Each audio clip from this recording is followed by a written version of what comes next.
Good afternoon, everyone. This is David with Bolivar Live. I'm down here on the beachfront with Andrea, the owner of Hardheads, and Jim Denny, and we're going to talk rig run race.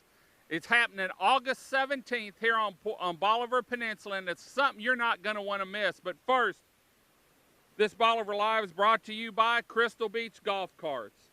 When you're in the market for a new or used cart, rental cart, or ready for some customization, stop by Crystal Beach Golf Cart. Andrea, Jim, thanks for joining me today. Tell us a little bit about y'all's involvement and how it all started. Well, I've been here about 20 years now on the Bolivar Peninsula sailing, and I thought, it'd be great to go ahead and put a competitive event together and promote sailing here on the beach. So 5 years ago, we held the first rig run, and that's where the boats line up on the beach and they take off with the rig offshore and return back to the beach. So we did that for the first couple years, and then Andrea opened up over there at Hardheads with Jason, and they wanted to get involved. So we're really pleased to have them help us out and promote the event. Andrea, what do you think about it? Well, when we knew how much Jim loves sailing, and when we hear from our customers what their passion is, anything that we can do to help them, we're very supportive, and we appreciate it. We have just as much fun out here on the beach watching these beautiful colors of all these beautiful sails. And Jim is so easy to work with, and he knows these boats, the inside and outside, and the love for sailing. So just whatever we can do to support him and have fun. Now, this is August 17th, and the race kicks off at noon with the horn. But y'all have something Friday night at Hardheads too also, don't you? Yes, we will be having a captain's meeting where it's a great opportunity if anyone wants to meet the captains and the crew of each of these boats. Some will make it, some may not make it. We have some that may be traveling from Louisiana to come sail in this race. It's a wonderful time to sit down and chill and actually meet the people. Jim, earlier you were explaining the sailboat to me and how it all works, but you also were talking about yesterday and today how far people are coming for this. You have some people that travel for this race. We've had people come in from Dallas before. We'll have a sailor that was here last year from Carthage. We'll have, of course, a few boats from Galveston. Just a couple days ago, we had boats from Austin and San Antonio sign up. And these are people that usually sail on Canyon Lake or something like that. But we have a bunch of people that sail over the Tech City Dike interested in joining us. So we look forward to probably the biggest and the best rig run we've ever had. All we need is the weather to cooperate like it usually does. Now, if people want to watch this, I know we're going to be down here trying to do a Bolivar Live if the weather cooperates. If they want to watch it, what time should they get down here and where should they look? Because sometimes right at the starting point isn't the best vantage point. When I was talking to you earlier about it. Right. We'll need the space here where we're set up, and you won't miss a thing if you're not right here, because we need to get the boats in and out. But anywhere from barrel 10 to barrel 100, you should see the boats leave the beach and make their way towards the rig. You'll probably, if you're farther away, you'll probably have a better idea who's out in front, who's not.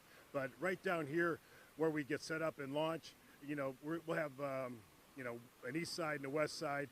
We would just ask that the folks, set up canopies outside that. Once the boats get in place, then they can set up their canopies, around, the finish line. So, but we just need some time to get the boats launched and set up. How far is it from the beach to the rig?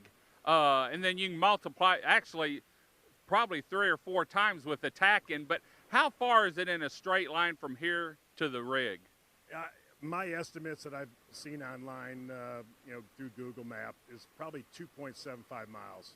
So, depending on how the wind's blowing and how they have to tack, that's a new one I learned, they could double or triple that by the time they get back to the finish line. Right.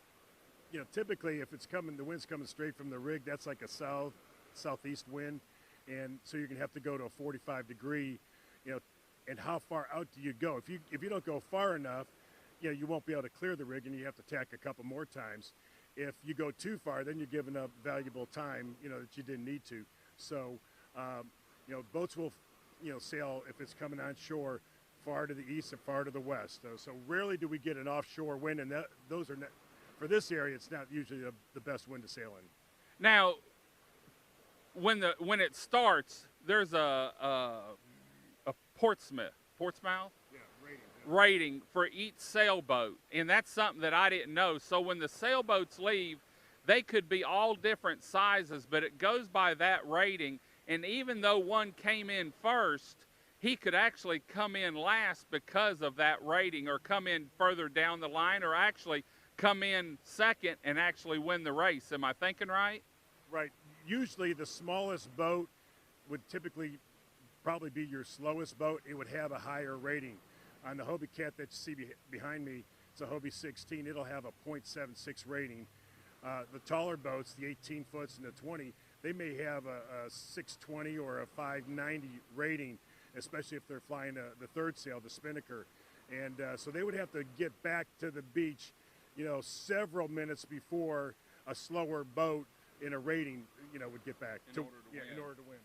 Well, we're going to be talking about this some more. We've got it. If you need some more information, we've got it in our newsletter. We also have it on our event calendar, because we're going to be down here for the firing of the horn and the start of the race, and hopefully the finish of the race. So if you need any more information, maybe you have a boat and you want to get involved, go to our website, BolivarPeninsulaTexas.com. Look under the event calendar, or you can call Hardheads. I'm sure can help you out. Andrea, any last words? Well, more than anything, if you've never seen sailboats race, or just seen sailboats all in one area together, it is beautiful. The colors are wonderful, and we have yet to have a time that the weather has not been great during the time of sailing. We are selling t-shirts so that we can give our captains and crew some t-shirts complimentary. So we do have t-shirts for sale. That is online. We have to get those in by the 4th, and then we'll also have some to sell at the beach. But if you want a guaranteed size, you better do it before the 4th. You're also doing an auction or something on a painting. Tell us a little bit about that, because that money is going someplace here on Bolivar. Yes, we have a local artist out of Beaumont that has donated a individual painting that he made specifically for this particular race. It has a catamaran on it, and it does have Hardhead's Bolivar Rig Run. We are auctioning that off. You can get tickets online, or you can get tickets at Hardhead's, and all the proceeds go to Keep Bolivar Beautiful. Great. Well, if you need any more information, look on our newsletter, sign up for it. You can find it on our website, on the Hardheads Facebook page, on my Facebook page. Until next time, this is David with Bolivar Live. Y'all have a great day, great week. Come see us. God bless, and bye-bye.